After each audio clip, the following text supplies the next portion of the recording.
Hi, I'm Sunny, and I'm so glad you're joining me. There's a certain magic to discovering a city that feels both excitingly new and wonderfully familiar. That's Brisbane for me. Gleaming skyscrapers reflecting in a winding river. Quiet parkland moments, the call of a kookaburra. Urban energy, natural tranquility.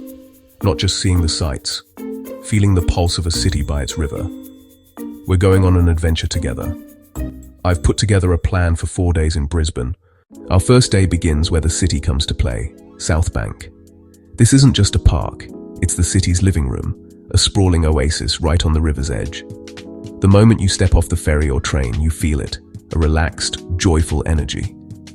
We'll start our day with a leisurely stroll along the riverside promenades, watching the city cat ferries glide by like graceful water taxis.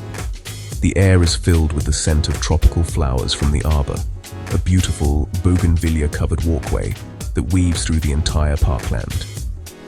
It's the perfect introduction to Brisbane's outdoor-loving culture. A good day of travel, for me, always starts with good coffee. Here in Brisbane, that's a serious business. We're heading to Little Stanley Street, a bustling lane just a stone's throw from the river. It's lined with fantastic cafes, each with its own personality. Find a spot with some outdoor seating, order a flat white like a true local and just soak it all in. This is a great moment to people watch and get a feel for the local rhythm before our day really gets going. It's these small everyday experiences that truly connect you to a place. After our coffee, it's time to explore the heart of South Bank's parklands.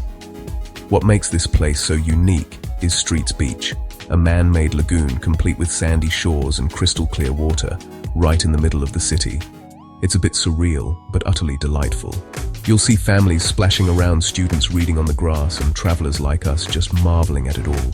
It's a testament to Brisbane's clever urban design, creating a beach experience for everyone to enjoy, miles from the actual coast. We'll wander through the lush gardens, and maybe even spot a water dragon sunning itself by the water. As the afternoon sun begins to mellow, the atmosphere at South Bank shifts. If you're here on a weekend, the area comes alive with the night markets. This is a feast for the senses.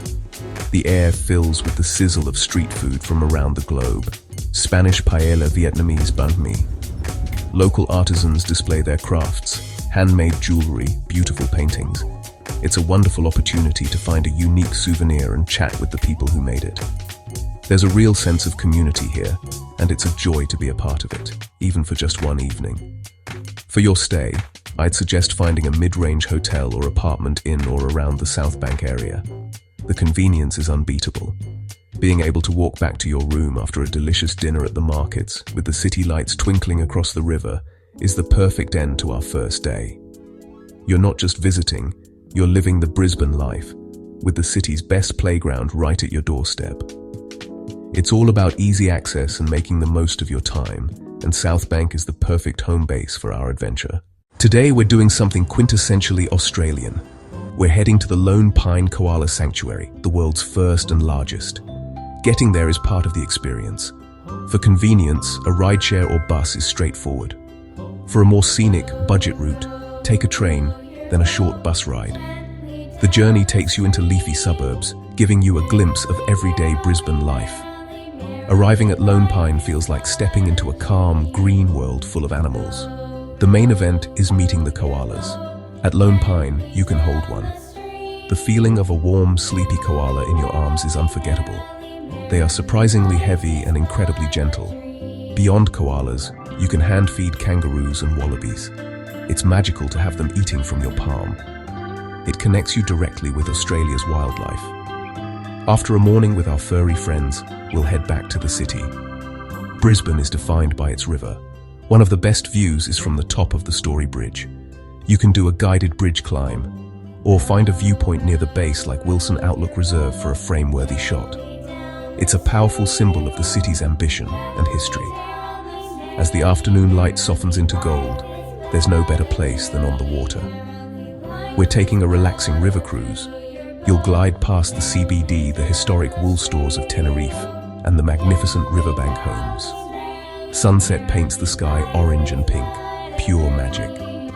It's tranquil and meditative. For dinner, We're sticking close to the river at Howard Smith Wharves under the Story Bridge. It's vibrant, with casual and upscale restaurants and riverside views. Grab a wood-fired pizza and a local craft beer. Watch the city lights reflect in the water. The perfect relaxed end. It's a day of contrasts. Quiet bushland to vibrant city night. Today we're trading the city skyline for an island paradise, you know. We're taking a full-day trip to Moreton Island, or Morgumpin in the local Quandamooka language. It's the third largest sand island in the world, and it feels like a world away, even though it's just a 75-minute ferry ride from Brisbane. The journey across Moreton Bay is an adventure in itself. Keep an eye out for dolphins playing in the ferry's wake. As the island's silhouette comes into view, pristine white sand beaches, clear turquoise water. Getting here is straightforward, but you have a choice to make. For ultimate ease, I recommend a guided tour package. Ferry transfers, lunch, all the gear you need for activities. It's a fantastic, stress-free option, especially for first-timers. If you're a more independent traveler on a budget, you can book the self-guided ferry and plan your own day. Just remember, this is a sand island, so without a four-wheel drive, you'll be exploring the area around the ferry landing, which is still beautiful. Once on the island, the adventure begins. The highlight for many is snorkeling the Tangalooma wrecks. This is a cluster of 15 ships that were deliberately sunk to create a breakwater for small boats, and they've since become a thriving artificial reef. As you snorkel, you'll be surrounded by a kaleidoscope of colorful fish and marine life. It's like swimming in an aquarium. The ghostly shapes of the shipwrecks beneath you add a sense of mystery and wonder to the experience. It's an underwater playground that is simply breathtaking. If you're looking for an adrenaline rush, you have to try sand tobogganing. You'll be taken to massive sand dunes in the heart of the island, known as the desert. Climbing to the top is a workout, but the view is incredible. A sea of sand surrounded by native bushland. Then you'll lie on a thin waxed board and fly down the dune at exhilarating speeds. The feeling of pure, unadulterated fun as you race down the sandy slope with sand flying everywhere will have you laughing all the way to the bottom. It's a must-do Moreton Island experience. As our island day trip comes to an end, it's important to remember our impact. This is a fragile and precious ecosystem.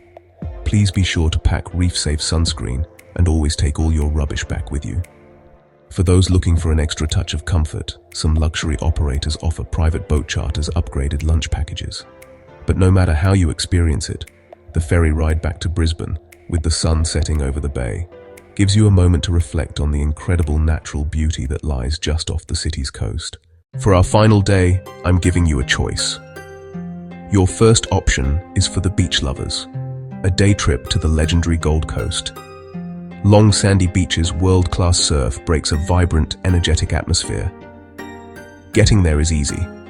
Hop on a train or book a guided coach tour. In about an hour, step onto the iconic sands of Surfer's Paradise. Be active or relax. Take a surf lesson, try to catch your first wave, or find a spot on the beach and soak up the sun. Esplanade, shops, cafes, restaurants with ocean views. Or stay local, discover Brisbane's hidden gems. Mount Coot-Thor Lookout. Arrive by car or bus.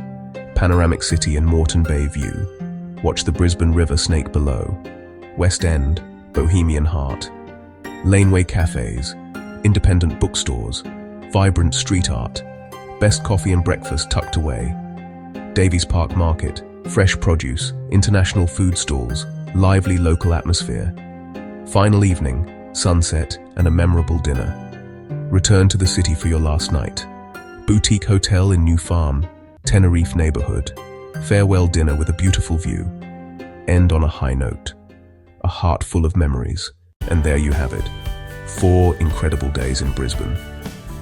From the urban oasis of South Bank to the wild beauty of Moreton Island, this city offers such a rich and diverse travel experience. It's a place that invites you to slow down, to enjoy the sunshine, and to connect with both its vibrant culture and its stunning natural surroundings. I hope this itinerary has inspired you. The best time to visit, September to April. Use trains, buses, ferries, and CityCat for easy travel. Explore hidden gems, West End breakfast lanes, Mount Coot-Thor sunrise, quiet river tracks. Thank you for joining me. Subscribe for the full itinerary and printable checklist. I believe the best travels are the ones that are shared. So, until our next adventure, keep exploring, stay curious, and keep on traveling.